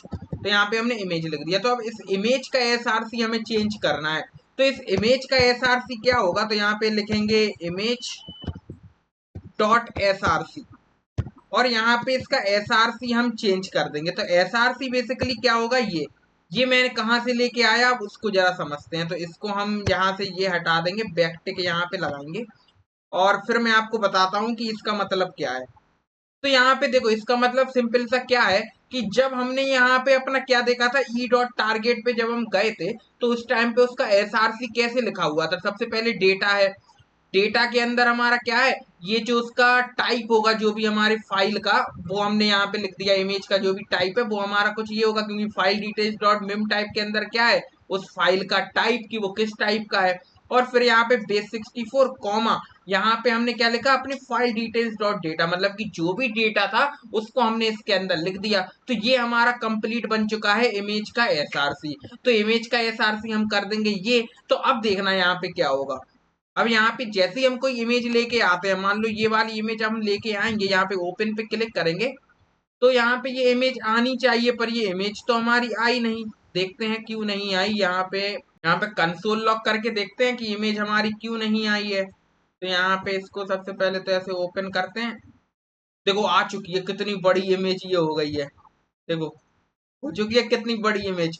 इतनी बड़ी इमेज तो हमें नहीं चाहिए, हमें चाहिए कि मतलब कि उसके बराबर इमेज हो, मतलब कि जितना इनर उसका वो है उतनी उसकी विड्थ हो जाए। तो यहाँ पे हम क्या करेंगे, अपने इस पे आएंगे और यहाँ पे हैश इमेज को एक्सेस करेंगे, और ये इमेज हमने किसके अंदर डाली थी, inner image, inner upload image के अंदर। तो इसकी जितनी विड्थ होगी उतना उसका हो जाए 100%, और हाइट भी हम इसकी कर देंगे 100%, की जितनी उसकी विड्थ और हाइट है उतनी हो जाएगी, मतलब कि इतनी। पर इसके अंदर अब यहाँ पे क्या है, ये इमेज है और ये अपलोड इमेज है, ये दोनों इमेज उसके अंदर है। तो इन दोनों की हम डिस्प्ले को कर देंगे नन, जब यहाँ पे हम कोई भी इमेज को चूज कर लेंगे। तो इन दोनों की डिस्प्ले को हमें नन करना है। तो सबसे पहले हम क्या करेंगे, ये अपलोड इमेज को तो हम एक्सेस कर लेंगे, कोई दिक्कत नहीं है, पर इस इमेज को, प्लस वाली इमेज को हम यहाँ पे आईडी दे देते हैं, कोई मान लो आइकन हम लिख देते हैं। ठीक है, तो आइकन हमने लिख दिया। अब यहाँ पे हम यहाँ से क्या करेंगे कि अपनी, इसको हम सबसे पहले यहाँ से ऐसा एक्सेस कर लेते हैं, इनर अपलोड इमेज ऐसे। तो अब ये आपको समझ में आएगा हम क्या कर रहे हैं। यहाँ पे आएंगे और इसके बाद इसकी एसआरसी को चेंज करने से पहले हम क्या करेंगे, अपनी इनर अपलोड इमेज के अंदर से हम अपने स्पेन को एक्सेस करेंगे। स्पेन हमारा क्या है, जिसके अंदर हमारा लिखा है अपलोड इमेज, उसको हम क्या करेंगे, डिस्प्ले नन कर देंगे। तो यहाँ पे लिखते हैं डिस्प्ले, मतलब कि यहाँ पे सबसे पहले लिखेंगे स्टाइल डॉट डिस्प्ले, इसको कर देंगे नन। ठीक है, ऐसे ही हम यहाँ पे एक्सेस करेंगे उस इमेज को। तो उस इमेज को हमने आईडी दी है आइकन, तो यहाँ पे स्पेन की जगह पे आईडी दी थी ना उसको आइकन, तो यहाँ पे आइकन लिख लेते हैं, उसकी भी डिस्प्ले को हम कर देंगे नन। तो अब यहाँ पे देखना कि जब हम यहाँ पे इसको रिफ्रेश करते हैं, यहाँ पे एक काम और करेंगे कि ये जो इमेज हमें दिख रही है ना, शुरुआत में इसकी डिस्प्ले को हम करेंगे नन, कि जो मतलब कि एक इमेज हमने लगाई थी उसकी शुरुआत में डिस्प्ले नन हुआ है, क्योंकि हमने यहाँ पे विड्थ और हाइट दी है। तो वो विड्थ और हाइट देने से क्या हो रहा है कि ये अभी यहाँ पे अभी भी दिख रही है। तो हम यहाँ पे शुरुआत में तो ये जो इमेज हमने लगाई थी इसको हम कर देंगे डिस्प्ले नन। ठीक है, पर जब ये इमेज जैसे ही हमारी आ जाएगी तो इस इमेज को हम यहाँ पे इसकी डिस्प्ले को कर देंगे ब्लॉक। तो यहाँ पे इमेज को हम, इमेज एसआरसी आ चुकी है, और image dot style dot display को हम कर देंगे ब्लॉक। तो यहाँ पे ये इमेज हमें तब दिखने लगेगी जब वो इमेज को हम सिलेक्ट करेंगे। तो अब देखना यहाँ पे क्या होगा। अभी तो ये नॉर्मल दिख रहा है, अब यहाँ पे कोई इमेज लेके आते हैं, मान लो ये वाली इमेज हम लेके आए, इसको ओपन करेंगे तो देख सकते हो अभी भी इमेज तो हमारी नहीं आई, ये पर कुछ ऐसा आ रहा है। देखते हैं क्यों नहीं आई हमारी इमेज। तो बेसिकली ये सारी चीजें हम इस रीडर वाले के अंदर करेंगे कि जब लोड हो, जब ये सारी चीजें हो, तो हम इसको यहाँ से कट करते हैं और यहाँ पे ये रीडर वाले पे आएगा, क्योंकि यहाँ पे हम इसको लिखेंगे ना कि नीचे। तो यहाँ पे हम इसको इसके अंदर लिखेंगे अपने, जब रीडर को हम ऑन लोड करेंगे उस टाइम पे। तो यहाँ पे हम इस टाइम पे इसको लिख देंगे। तो अभी देखना यहाँ पे कि जब हम कोई इमेज मान लो लेके आते हैं, हम यहाँ से ये वाली इमेज लेके आए, तो देख सकते हो अब ये इमेज हमारी पूरी इस पे आ चुकी है और वो दोनों भी हमारे रिमूव हो चुके हैं। अब यहाँ पे इस इमेज का क्या करते हैं हम, बॉक्स जो मतलब कि बॉर्डर रेडियस है वो भी हम क्या कर देते हैं 50 पिक्सल कर देते हैं, तो वो उस जैसी दिखेगी। तो यहाँ पे बॉर्डर रेडियस हम कर देते हैं 50 पिक्सल। तो अभी अगर हम देखेंगे तो देख सकते हो अब हमारी ये इमेज बढ़िया लग रही है। अब इस इमेज पे हम दोबारा से क्लिक करेंगे, दोबारा से कोई और करेंगे, तो अब उसका एसआरसी हो जाएगा ये, मतलब कि अब हमारी चीजें ठीक से काम कर रही है, ये इमेज बकायदा हमारे पास आ रही है। तो मतलब कि ये तो हमने कर लिया। अब यहाँ पे आउटपुट लेके आते हैं अपने, जनरेट करते हैं अपने रिस्पॉन्स को, लेके आते हैं अपनी जेमिनी एपीआई को फेच करते हैं। तो उसको करने के लिए यहाँ पे हम सिंपली क्या करेंगे, एक फंक्शन बनाएंगे जनरेट रिस्पॉन्स का। तो ये हम यूआरएल लेके आ चुके थे, फाइल डिटेल्स हमें समझ में आ गई, मिम टाइप डेटा, ये दोनों चीजें हमारे पास आ चुकी हैं। अब हमें कुछ नहीं करना है, अब हमें अपना सिंपल सा फंक्शन बनाना है, एसिंग फंक्शन बनाएंगे। तो यहाँ पे एसिंग फंक्शन हम बनाएंगे, इसका नाम हम रख देते हैं जनरेट रिस्पॉन्स। तो जनरेट रिस्पॉन्स हमने इसका नाम रख दिया, और यहाँ पे अब हम क्या करेंगे, कुछ नहीं करेंगे, इसको हटाएंगे। और यहाँ पे हम एक काम करेंगे कि एक वेरिएबल बना लेते हैं, कॉन्स्ट रिस्पॉन्स या रिक्वेस्ट ऑप्शन बना लेते हैं, कि मतलब कि रिक्वेस्ट हमें किस टाइप की करनी है। यहाँ पे हम क्या करेंगे, अपने मेथड वगैरह ये सारी चीजें डिफाइन कर लेंगे और फैच के साथ इसको लगा देंगे। तो यहाँ पे हम क्या करेंगे, सबसे पहले इसको रुको, अभी हम फैच करते हैं सबसे पहले अपनी यूआरएल को। तो यूआरएल को फैच करेंगे और उसको हम एक वेरिएबल के अंदर डाल लेंगे, रिस्पॉन्स नाम होगा जिस वेरिएबल का। ठीक है, तो रिस्पॉन्स के अंदर डालेंगे, इसके अंदर हम क्या करेंगे, फैच करेंगे। तो यहाँ पे लिखेंगे अवेट, यहाँ पे लिखेंगे फैच, और फैच के अंदर किसको हम फैच करेंगे, अपने एपीआई यूआरएल को। एपीआई यूआरएल को फैच करेंगे, और इसके साथ साथ इसमें जो रिक्वेस्ट ऑप्शन है, मतलब कि मेथड क्या है, हेडर्स क्या है, ये सारी चीजें हम अभी लिखने वाले हैं। उसको हम लिखेंगे रिक्वेस्ट के अंदर, रिक्वेस्ट ऑप्शन से एक हम बनाएंगे ऑब्जेक्ट, उसके अंदर अब वो सारी चीजें लिखेंगे। तो यहाँ पे ये फैच हम कुछ इस तरीके से करेंगे। तो अब इस रिक्वेस्ट ऑप्शन को बना लेते हैं। तो रिक्वेस्ट ऑप्शन एक हमारा क्या रहेगा, ऑब्जेक्ट रहेगा। तो यहाँ पे हम कॉन्स्ट में बना लेते हैं, लेट में बनाना है लेट में बना लो। तो यहाँ पे रिक्वेस्ट ऑप्शन पे हम आएंगे, और इसके अंदर हम एक बनाएंगे ऑब्जेक्ट। अब ये ऑब्जेक्ट के अंदर हम क्या लिखेंगे, सबसे पहले तो मेथड लिख देते हैं, कि इसका मेथड क्या होगा, इसका मेथड हमारा होगा पोस्ट। ठीक है, पोस्ट मेथड होगा, साथ ही साथ हेडर हम लिख देते हैं। तो यहाँ पे लिखते हैं हेडर्स, और हेडर्स में हमारा क्या क्या है हम देखेंगे, और हेडर्स में हमारा क्या क्या है हम देखेंगे अभी। तो यहाँ पे ये हमारी जनरेट रिस्पॉन्स। तो यहाँ पे हम देखेंगे कि मेथड तो हमारा पोस्ट था, हेडर के अंदर है हमारा कंटेंट टाइप, एप्लीकेशन टाइप ये। तो इसको हम यहाँ से कॉपी कर लेते हैं और अपने हेडर के अंदर लगा देते हैं। तो यहाँ पे इसको ऐसे लगाएंगे, इसको हम डबल कोट्स के अंदर कर देते हैं, और इसको भी हम डबल कोट्स के अंदर कर देते हैं। ठीक है, और यहाँ पे कॉमा लगा देते हैं, और इसको हम एक करली ब्रेसेस के अंदर बंद करेंगे, जिससे कि ऐसे बंद रहेगा। ठीक है, तो हमने इसको एक करली ब्रेसेस के अंदर बंद कर दिया, ये हमारा हेडर हो गया। अब यहाँ पे हम क्या करेंगे, अब यहाँ पे हम एक चीज करेंगे कि हेडर्स हमारा होगा, मेथड हमारे होगा। अब यहाँ पे हम लगाएंगे अपना बॉडी, की बॉडी के अंदर वो ही तो होगा सारी चीजें। तो यहाँ पे लिखेंगे बॉडी, और बॉडी के अंदर हम लिखेंगे Jason, Jason dot stringify function इसमें लगाएंगे। और इसके अंदर अब हमें क्या क्या लिखना है, तो बॉडी के अंदर हमारा ये क्या क्या है, कंटेंट है, कंटेंट के अंदर पार्ट्स वगैरह ये सारी चीजें हैं। तो हम इसको कॉपी कर लेते हैं, कंटेंट वाले को पूरा यहाँ से इतना, यहाँ से इसको ऐसे कॉपी करते हैं, और यहाँ पे इसके पेस्ट कर देते हैं। तो यहाँ पे सबसे पहले करली ब्रेसेस लगाएंगे, और इसके अंदर हम इसको पेस्ट कर देंगे। तो अब आप देख रहे हो कि इसके अंदर हमने कंटेंट लिख दिया, मतलब कि जब हमने वहीं से कॉपी किया है, पार्ट्स लिख दी, पार्ट्स के अंदर एक टेक्स्ट हैगा। ठीक है, तो टेक्स्ट हमारा ये है। तो टेक्स्ट को हम क्या करेंगे, बेसिकली यहाँ से टेक्स्ट हम कुछ भी लिख देते हैं, कि अगर हम सॉल्व, हम कुछ ऐसे लिख देते हैं कि यहाँ पे, तो यहाँ पे हमने लिख दिया solve the mathematical problem with proper steps of solution. ठीक है, तो यहाँ पे हमने कुछ ये लिख लिया टेक्स्ट में, कि बाय डिफॉल्ट ये टेक्स्ट में जाएगा, क्योंकि हम एक मैथमेटिकली जो चीज है, अगर वो इमेज भेजेगा तो उसी का रिस्पॉन्स आएगा, उसके अलावा और कुछ रिस्पॉन्स वो पहले ही मना कर देगा।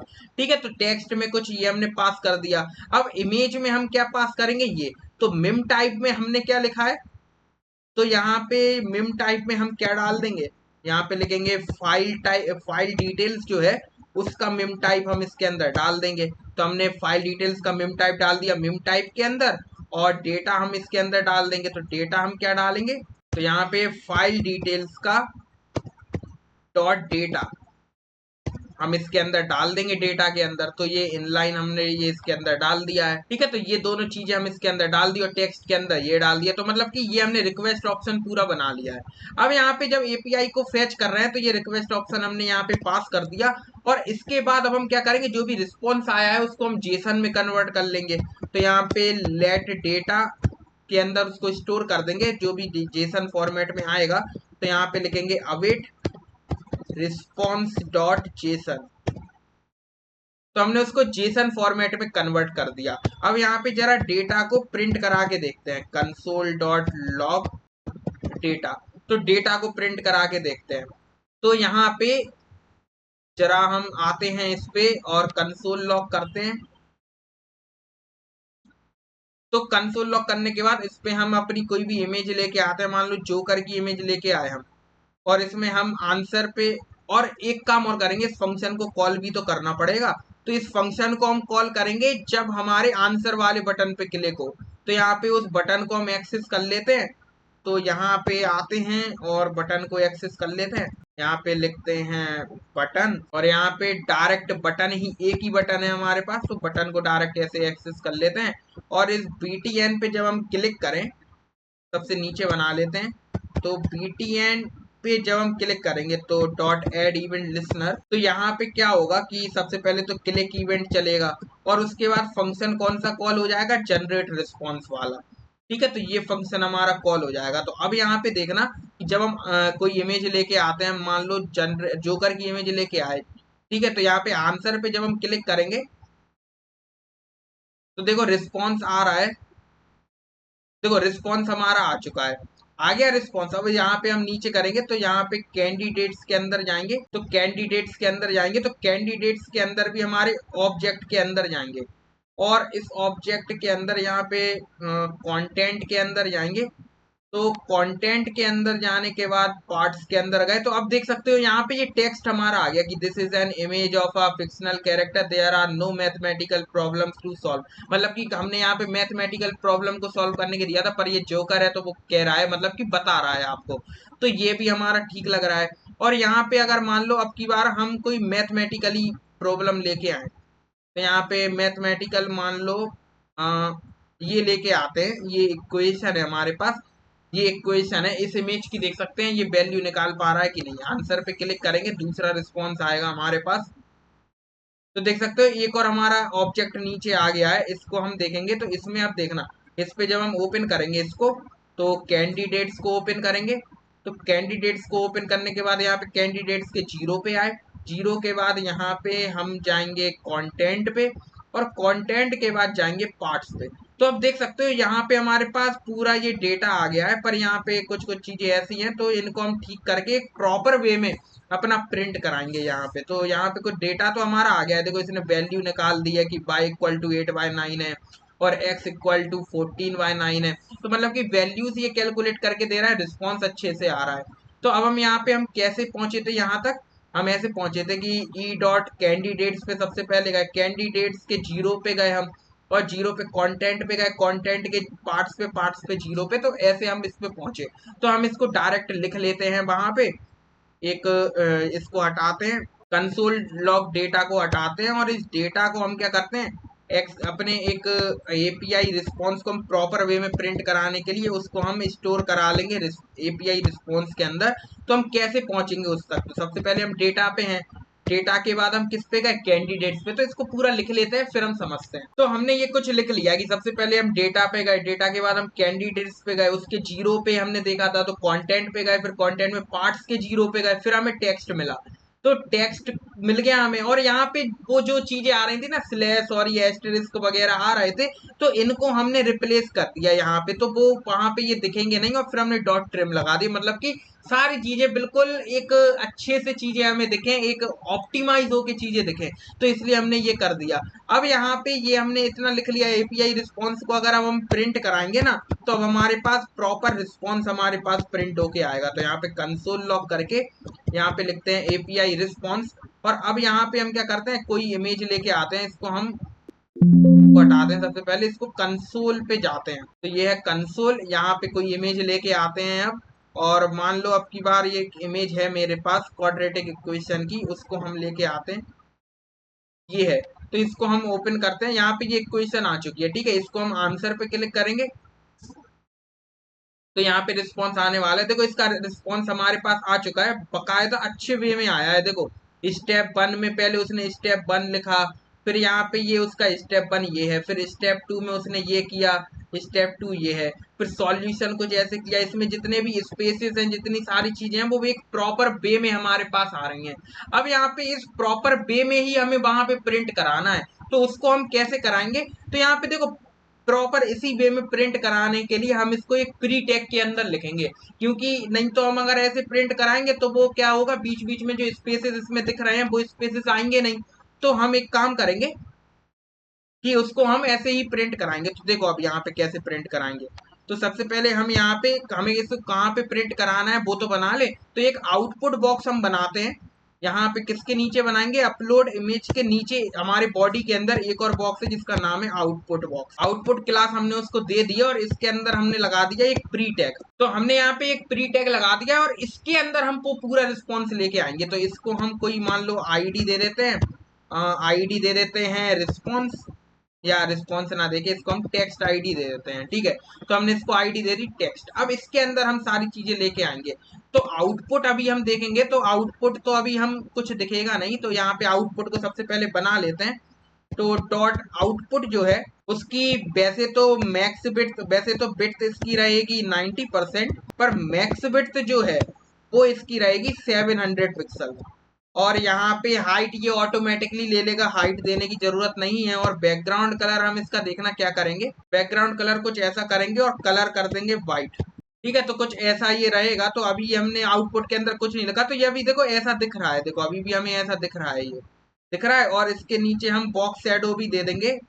तो box shadow 2 pixel 2 pixel 10 pixel black. ठीक है, तो 2 पिक्सल 10 पिक्सल ब्लैक, इसको हमने बॉक्स शैडो दे दिया। और बॉर्डर रेडियस भी दे देते हैं इसको, मान लो दे देते हैं 20 पिक्सल। तो अभी अगर हम देखेंगे तो ये 20 पिक्सल इसमें बॉक्स शैडो आ चुकी है। ठीक है, बढ़िया है। और मतलब कि ये ऐसा दिख रहा है, इसके अंदर जो टेक्स्ट है वो भी हमें दिखेगा। तो इसका कलर हम क्या करते हैं, बैकग्राउंड कलर और डार्क करते हैं कुछ, तो कुछ ऐसा दिख रहा है। ठीक है, बढ़िया है। अब यहाँ पे ये आउटपुट को अभी के लिए हम डिस्प्ले नन कर देंगे, पर जब रिस्पॉन्स आएगा उस टाइम पे हम इसको ब्लॉक कर देंगे। तो डिस्प्ले अभी के लिए कर देते हैं नन। तो अब जब रिस्पॉन्स आएगा जब उसको हम कर देंगे ब्लॉक। तो आते हैं यहाँ पे अपने जावा स्क्रिप्ट में, और इस आउटपुट के अंदर हम अपने एपीआई रिस्पॉन्स को लिखेंगे। तो सबसे पहले तो इस आउटपुट को एक्सेस कर लेते हैं, और आउटपुट को क्यों ही हम यहाँ पे सीधा सीधा उस रिस्पॉन्स को एक्सेस कर लेते हैं। तो यहाँ पे उसको हम मान लो लिख देते हैं टेक्स्ट ही लिख देते हैं। टेक्स्ट हमने उसको आईडी दी थी, तो यहाँ पे डॉक्यूमेंट डॉट क्वेरी सिलेक्टर, और इसको हम आईडी हमने क्या दी थी, टेक्स्ट। इसके अंदर हम उसको लिख लेंगे। तो यहाँ पे टेक्स्ट का इनर एचटीएमएल क्या कर देंगे, जो भी एपीआई रिस्पॉन्स आएगा।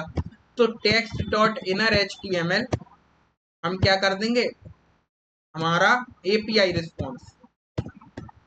तो अब देखना यहाँ पे क्या होगा। अब मान लो हम कोई भी इमेज, मतलब कि भाई क्वाड्रेटिक इक्वेशन वाली इमेज लेके आते हैं। ठीक है, ये है इमेज, इसको हम ओपन करते हैं और अब यहाँ पे इसको आंसर पे क्लिक करते हैं। तो अभी ये इसलिए नहीं आया क्योंकि हमने उसको डिस्प्ले नन कर दिया था। अभी अगर हम इसको ब्लॉक कर दें, हम यहाँ पे इसको ब्लॉक भी कर देंगे अपने किसको, आउटपुट को। तो यहाँ पे आउटपुट को भी एक्सेस कर लेते हैं। तो यहाँ पे let output equal to document dot query selector, document dot query selector, और इसके अंदर हमने इसको क्लास दी थी आउटपुट। तो इसको हम एक्सेस कर लेते हैं। अब इस आउटपुट की डिस्प्ले को जैसे ही रिस्पॉन्स आएगा उस टाइम पे इसकी डिस्प्ले क्या हो जाएगी, ब्लॉक, मतलब कि फ्लैक्स। अभी देखेंगे, अभी आउटपुट डॉट डिस्प्ले मतलब कि style dot display equal to block, और इसको हम इसके नीचे लिख देते हैं। ठीक है, कोई दिक्कत नहीं है, ऊपर भी लिख देते हैं पर इसको नीचे लिख देते हैं। तो अब यहाँ पे लेके आते हैं। अब मान लो हम कोई क्वाड्रेटिक इक्वेशन जो हमने अभी देखी थी, इसको हम उठाते हैं यहाँ से, और अब यहाँ पे आंसर पे क्लिक करते हैं। तो देख सकते हो कितने प्रॉपर वे में इसने हमें आंसर कैलकुलेट करके दिया है। देख सकते हो यहाँ पे लाइन से कितने अच्छे से स्टेप बाय स्टेप उसने हमें आंसर कैलकुलेट करके दिया है। मतलब कि रिस्पॉन्स हमारा ठीक से आ रहा है। ठीक है, तो अब इसको हटाते हैं, साइड करते हैं। अब यहाँ पे इसको हम ठीक करते हैं। अब यहाँ पे क्या ठीक करना है, हमें यहाँ पे ठीक करना है कि ये इसकी विड्थ हाइट अपने आप बढ़ती जाए, इसके बीच में पैडिंग आ जाए हमारे, और बढ़िया ये सारी चीजें हमारी बीच में लिख के आए। ठीक है, बीच में हम इनको प्रिंट कराना चाहते हैं। तो यहाँ पे या तो ऐसा ही ठीक है, चलो कोई दिक्कत नहीं है, पर यहाँ पे हम एक काम करेंगे कि आउटपुट जो है, आउटपुट के अंदर जो भी टैग है उसको हम डिस्प्ले फ्लेक्स वगैरह कर देंगे। डिस्प्ले फ्लेक्स, सबसे पहले तो पैडिंग देते हैं अपने आउटपुट में, तो पैडिंग हम दे देते हैं मान लो 20 पिक्सल की। ठीक है, तो और यहाँ पे बिट हम 700 ना करके बिट इसकी मान लो कर देते हैं 80%। ठीक है, मैक्स बिट इसकी 80% रहे और फिर हमारी कितनी हो जाए 90%। तो हमारा ये कुछ ऐसे आ गया है। अब यहाँ पे हम क्या करते हैं, इसका फॉन्ट साइज बड़ा कर लेते हैं तो वो और अच्छा लगेगा। तो यहाँ पे आउटपुट के अंदर जो प्री टैग हमने लगाया था, यहाँ यहीं पे दे देते हैं 20 पिक्सल फॉन्ट साइज इसका दे देते हैं। तो देख सकते हो अब इसका फॉन्ट साइज हमारा इंक्रीज हो चुका है और ये आराम से ये नीचे भी जा रहा है, मतलब कि स्क्रॉल हो रहा है। तो यहाँ पे सबसे पहले तो इनको हम ये जो हमने फैच वगैरह किए हुए हैं इनको हम एक ब्लॉक्स के अंदर लिख लेते हैं कि एक बनाते हैं हम ट्राई ब्लॉक। ट्राई ब्लॉक क्या होता है, बेसिकली जब भी हम एपीआई से कोई भी रिक्वेस्ट करते हैं तो वो एपीआई क्या है कि हर बार तो ऐसा नहीं है कि फुलफिल करे ही हमारी रिक्वेस्ट। अगर हमारी कोई अच्छी एपीआई तो वो तो कर रही है, पर बाय चांस कभी उसने रिस्पॉन्स नहीं दिया तो उस टाइम पे क्या होगा, हमें पता कैसे चलेगा कि उसने रिस्पॉन्स नहीं दिया। ये तो आएगा नहीं रिस्पॉन्स, वो तो हमें वैसे भी पता चल जाएगा, पर क्या एरर उसमें आया है वो चेक करने के लिए हम यहाँ पे एक ब्लॉक्स को पढ़ते हैं कि ट्राई ब्लॉक के अंदर हमने लिख दिया कि इसका मतलब क्या है कि जब भी रिस्पॉन्स आएगा, मतलब कि जब भी रिस्पॉन्स आता है तो उस टाइम पे क्या होगा कि ये सारी चीजें चलेंगी जो हमने ट्राई ब्लॉक के अंदर लिखी है। और अगर रिस्पॉन्स नहीं आता है तो वो चीजें चलेंगी जो हमने कैच ब्लॉक के अंदर लिखी है। तो कैच ब्लॉक के अंदर बेसिकली ई लिख देंगे हम और इस ई को प्रिंट करा देंगे, मतलब कि जो भी एरर हमारा आएगा उसको हम यहाँ पे प्रिंट करा देंगे। तो यहाँ पे लिख देते हैं एरर, या ई को प्रिंट करा देंगे सिंपल सा, और यहाँ पे ऐसे करली ब्रेसेस लिखते हैं, इसको यहाँ से बंद कर देते हैं। तो ये हमारा कैच ब्लॉक हो गया। अब यहाँ पे ये दो ब्लॉक हमने बना दिए। ठीक है, अब दो ब्लॉक तो हमें समझ में आ गया कि एक अगर रिस्पॉन्स आ रहा है तो कोई काम कराना है तो वो ट्राई ब्लॉक के अंदर हमने लिख दिया। अगर रिस्पॉन्स आता है कोई काम नहीं कराना है, मतलब कि कोई काम कराना है जब रिस्पॉन्स नहीं आता है तो उसको हमने कैच ब्लॉक के अंदर लिख दिया। पर अगर मान लो कि अगर हमें कोई ऐसा काम कराना है कि चाहे रिस्पॉन्स आए चाहे नहीं आए, हमें एक वो चीज तो हमेशा करानी ही है, तो उस चीज को हम लिखेंगे फाइनली ब्लॉक के अंदर। तो यहाँ पे फाइनली ब्लॉक हम बनाएंगे अपना, और इस ब्लॉक के अंदर वो सारी चीजें होंगी, चाहे रिस्पॉन्स आए चाहे नहीं आए वो सारी चीजें इसके अंदर होंगी। तो यहाँ पे क्या होना चाहिए कि उसका रिस्पॉन्स आए चाहे नहीं आए, तो वो देखते हैं। तो ये फाइनली ब्लॉक को अभी हमने कमेंट आउट कर दिया है। तो अभी हम क्या करेंगे, सबसे पहले जरा एक चीज देखते हैं कि इसमें प्रॉब्लम क्या आ रही है। तो वैसे तो कोई बड़ी प्रॉब्लम नहीं है पर फिर भी हम उसको सॉल्व करेंगे। तो यहाँ पे देखो, यहाँ पे हम मान लो कोई भी एक इमेज लगा लेते हैं, मान लो ये वाली इमेज हम इसके अंदर डालें, ये हसीन दिलरुबा वाली इमेज है, तो इसको हम इसके अंदर डालते हैं। तो आंसर पे हमने क्लिक कर दिया है, तो अभी ये कुछ ऐसा आ रहा है। पर अगर हम मान लो कोई और इमेज इसके अंदर डालें, तो जो मैं समझाना चाह रहा हूँ वो चीज मुझे समझानी है। देखेंगे यहाँ पे कि ये इमेज हम डालते हैं, वर्चुअल असिस्टेंट की थंबनेल है ये। अगर आपने वर्चुअल असिस्टेंट वाली वीडियो नहीं देखी है जाके देखो, उसको बहुत अमेजिंग वीडियो थी। तो यहाँ पे आंसर पे हम क्लिक करेंगे तो यहाँ पे देख सकते हो कि जो चीज दिखाना चाह रहा था वो यहाँ पे आ चुकी है। देखो यहाँ पे क्या हो रहा है कि ये जो टेक्स्ट हमारा है ना वो हमारा ओवरफ्लो कर रहा है उसकी जो मतलब कि राइट साइड में। अब आप कहोगे कि आपने तो इसकी विड्थ इतनी रखी है फिर ये इससे बाहर क्यों निकल रहा है। बेसिकली क्या है कि जब भी हम प्री टैग के अंदर लिखते हैं ना तो वो जितने भी स्पेसेस है उन सबको काउंट करता है, तो वो नीचे बाय डिफॉल्ट नहीं आएगा, इसलिए हमें इसके जो ओवरफ्लो है उसको हमें ऑटो करना पड़ेगा। तो ये क्या होगा, अंदर से स्क्रॉल होगा। तो यहाँ पे आते हैं और जो हमारा आउटपुट है इसके ओवरफ्लो को हम कर देते हैं ऑटो। तो यहाँ पे लिखते हैं ओवरफ्लो और इसको हम कर देते हैं ऑटो। तो अभी अगर हम देखेंगे तो कुछ इस तरीके का स्क्रॉल बार हमें दिखेगा। देखो बढ़िया है। तो ये चीज है कि अगर ज्यादा बड़ा कोई पैराग्राफ आएगा तो वो मतलब कि ऐसे दिखेगा, और नीचे आएगा तो वो नीचे तो वो बड़ा होता जाएगा, तो वो उसकी टेंशन है नहीं हमें।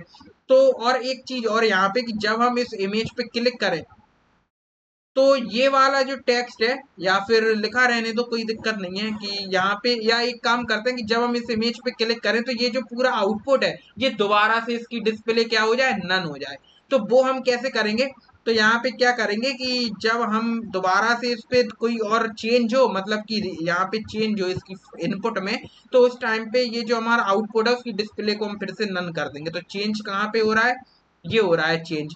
तो यहाँ पे हम क्या करेंगे, आउटपुट या इसी के अंदर कर देते हैं कि जहां पे हमने ये लिखा, तो यहाँ पे output dot style dot display को हम कर देंगे नन, तो इसकी डिस्प्ले को हम कर देंगे नन और वहां पे कर लेंगे इसको ब्लॉक। तो अब यहाँ पे हम क्या करेंगे, जब इस पे हम ऐसे क्लिक करेंगे, मान लो हम यहाँ पे कोई भी इमेज, अभी क्वाड्रेटिक इक्वेशन की इमेज थी, तो इसी को हम यहाँ से ऐसे यहाँ पे लेके आते हैं, इसको आंसर पे क्लिक करेंगे तो देख सकते हो इसका रिस्पॉन्स कितने अच्छे से आ रहा है, वो तो आ रहा है, बढ़िया बात है। अब यहाँ पे जैसे हम दूसरी इमेज के लिए इस पे क्लिक करते हैं और दूसरी इमेज यहाँ पे आएगी, तो यहाँ पे मान लो ये वाली इमेज आई, तो देख सकते हो वो आउटपुट वाली चीज हमारी पूरी हट चुकी है। तो मतलब कि अब हमारे पास चीजें ठीक से काम कर रही हैं। इसको हम रिफ्रेश करते हैं और हमारा ये मैथ्स टीचर बन के तैयार है। और यहाँ पे चीजें अब एक सबसे पहले एक हमारा क्या है कि जब तक हमारा हमें वेट करना पड़ रहा है, जैसे मान लो हम यहाँ पे कोई भी रिस्पॉन्स हमारा आता है, ठीक है, कोई भी रिस्पॉन्स हम, आपकी बार हम कोई दूसरी इमेज ले लेते हैं जिससे हमें उसका आउटपुट भी दिखे। तो यहाँ पे स्क्रीनशॉट्स मैंने कुछ लिए थे, तो यहाँ पे आते हैं नीचे, तो कुछ मैट्रिक्स को लेते हैं। चलो मैट्रिक्स को हम यहाँ पे सॉल्व करते हैं। तो यहाँ पे आंसर पे हम जैसे क्लिक करेंगे तो अब यहाँ पे देख सकते हो थोड़ा टाइम लग रहा है, जब तक रिस्पॉन्स नहीं आ रहा है तब तक हम क्या करेंगे, तब तक हम उसको अपनी लोडिंग वाली इमेज दिखाएंगे। तो यहाँ पे क्या आ रहा है कि ऑपरेशन रिक्वेस्टेड, यहाँ पे दोबारा से क्लिक करते हैं, क्या कोई और हमारे पास आता है। हाँ, तो देखो अब हमारे पास ठीक से आ रहा है, मतलब कि एक बार में अगर रिस्पॉन्स नहीं आ रहा है दूसरी बार में रिस्पॉन्स आ जाएगा, उसकी दिक्कत नहीं है।